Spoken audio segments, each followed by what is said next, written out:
मूर्ख मछुआरा। एक गांव में नरेश नाम का आदमी अपनी पत्नी और 3 बच्चों के साथ रहा करता था। उसका परिवार बहुत गरीब था और वह मछली पकड़ने पर निर्भर करता था। नरेश के घर के पास एक बड़ा तालाब था जहां लोग मछली पकड़ने आते थे और उनका व्यापार करते थे। एक दिन नरेश के दोस्त ने उसे बड़ी मछली बेचते हुए देखा। मदन, तुम बड़ी मछली पकड़कर बेचते हो? हाँ नरेश, इसमें बहुत मुनाफा है, इसीलिए मैं सिर्फ बड़ी मछली ही बेचता हूँ। तुम भी बड़ी मछली बेचा करो।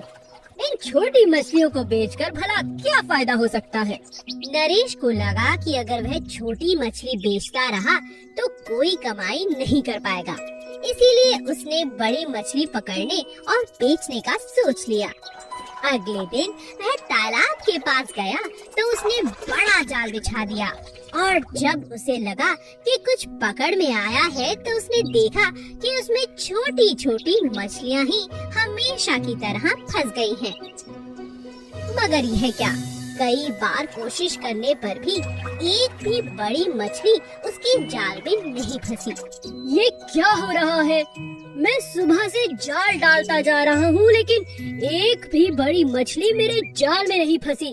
काफी देर तक घर ना पहुँचने पर नरेश की पत्नी तालाब के पास पहुँचती है। आप आज सुबह से यहीं बैठे हैं, घर भी नहीं लौटे। आप जानते हैं बच्चों ने और मैंने कुछ भी नहीं खाया। आप भी सुबह से भूखे प्यासे यहाँ बैठे हैं। आप कब से ये छोटी मछलियाँ पकड़ रहे हैं और उन्हें छोड़ देते हैं? भला ऐसा क्यों कर रहे हो? आप जो भी मछलियाँ जाल में फंसी हैं, उन्हें निकाल क्यों नहीं रहे?